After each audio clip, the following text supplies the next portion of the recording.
Hey gang, it's Ronnie Dean from Neil Central's Online Shop Talk with an exclusive free comic book day interview with the Miss Cosplayer herself, the amazing Riddle. Also had a special featuring appearance by Katie Cosplays and Monica Lee.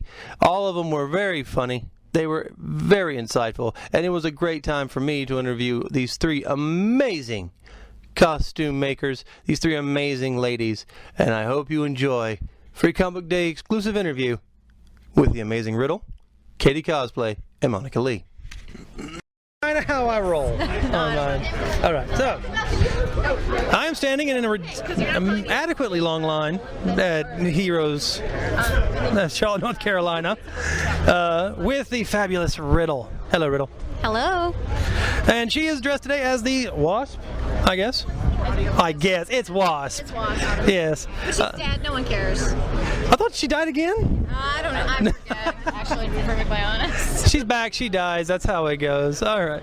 All right. So we'll just tell you basic background information for those who don't know anything. How long have you been doing the cosplay scene?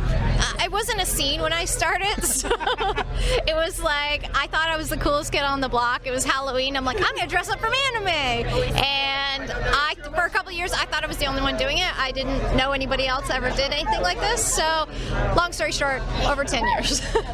Over 10 years. So okay, we'll keep it at that. We won't narrow it down anymore. All right. So anyone that goes to your website, which is right now it's under construction. It's really bad. It's Riddle's Messy Wardrobe, but just look for me on Facebook. I mean, that is the most current. That's where I sort of keep up to date. I have progress reports on there. It's facebook.com/Riddle's Messy Wardrobe. And that Facebook page is growing exponentially by the day. Every time I go on, there's like 37 more likes than there was like an hour before. That's all my mom's friends.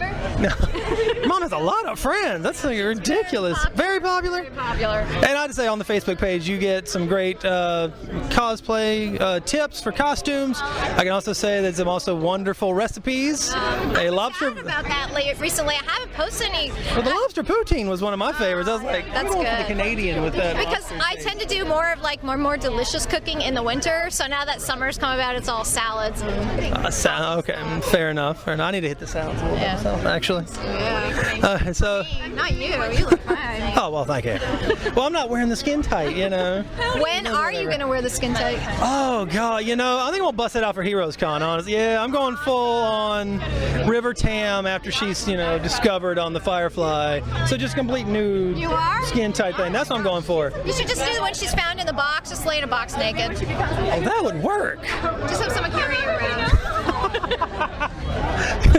Well, everyone always asks the question, which is your favorite costume?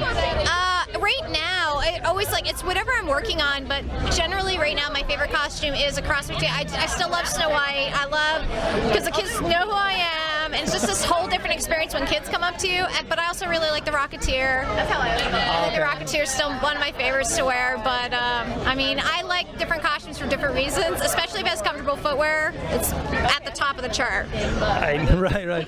Well, I got to ask, one of the questions I'd always, and I think I asked you this on the written one, but I'll ask you again because, you know, what goes into your decisions on making costumes? Because I know these are really long processes to make, so what kind of, is it character or is it costumes? Is it a mixture of both? Like, what goes in? It's definitely a mixture of both. When it comes to choosing costumes, I do pick costumes that are appropriate to my body type since I'm more on the wee side. So I'll usually pick it my body type as well as she's stroking my slits. She's dressed as the Wasp. She has wing slits, just so we keep this on the G-rated. Wow. Kid friendly, mother approved. You can edit that we'll one. Edit this. Yeah. I need to get editing software. It tickles. So it's body type, it's design, and you know, it's like, can I like create something good with it? You know, can I really add something to the design and make it cool? So, but normally it's body type, and then if I really like the design, and then if I'm not familiar with the character, I'll read up. But it also does have to be a character I enjoy. I'm not gonna cosplay as a character I don't like. So. Right. But not every character is going to be my favorite character. Once you start cosplaying so much, not every character can be your favorite, but they're always usually ones you like. So. Absolutely. So, let's see, last time I saw you, it was Mini Comic Con. It was Mary Marvel.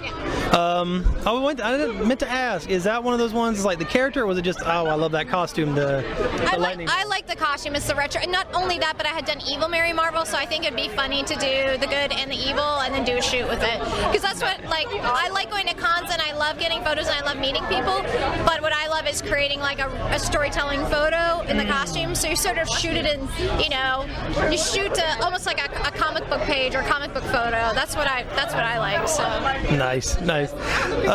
Let's see. 10 years in the cosplay community, or before it was a community, so you've kind of seen it kind of grow up and all that stuff. And I know from just your Facebook page, a lot of people do come to you with questions, and I know there's probably 1,000 PMs. How does it? Is it kind of overwhelming at times to kind of be one of the top tier in that, to be famous and to be one of those top tier in the community? I think it's not stressful or weird to me because I don't really I just kind of just do my own thing. You know, I have my friends who also cosplay, and you know, I just try to do the best I can do, and it's, you know, I try to. There's the only challenge and drama that should come from cosplay is the creation of the costume itself. But the problem is you might get people who are, it's like a numbers game, and they get really stressed out and they become so consumed with that they're not really worried about creating the costume. They're worried about getting the most numbers on Facebook, and that's when you sort of like, it does become not fun because you're just so stressed about that. But you know, I love being able to help out. You know, I try to have a positive outlook on cosplay, so you know, cosplay can kind of have a bad stink on it, so I do want to present it in the best light. It's not weird. Like when I started, it was not as socially acceptable, you know, like the media websites didn't glom onto it. You didn't get best of things, you know. It was very like hidden in the corner, and I really appreciate that. It's more out there, it's more acceptable. Anybody can do it, and you can do it on like any level.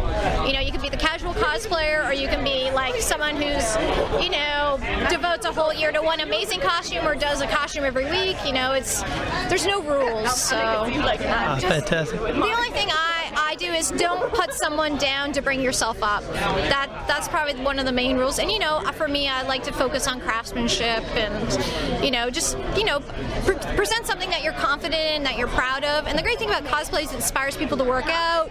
And, you know, I learned how to do makeup, you learn how to take great photos. So the whole act of cosplay is about just being confident.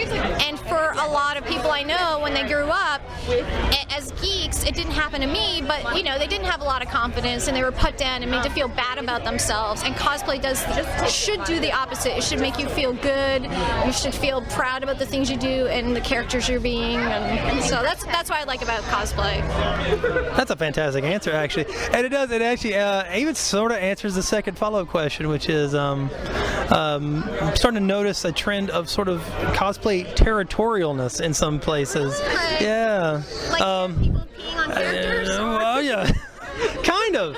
Well, no, just you know, so people are like, well, okay, this is this guy's. He works these cons as this character, so I can't work that con as that character. Do you like agree with that, or you think it's like, no, it's open for everybody? Yeah, it's open for everybody. Like, you know, sometimes you'll get people who are really passionate about character, like a Harley.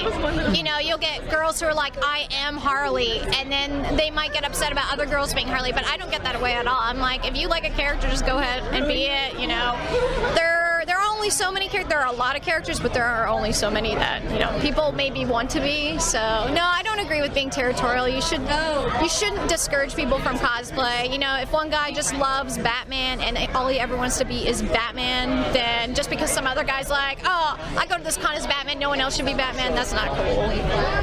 Excellent answer, and that's from the top tier. That's from the legend. That's from the legend.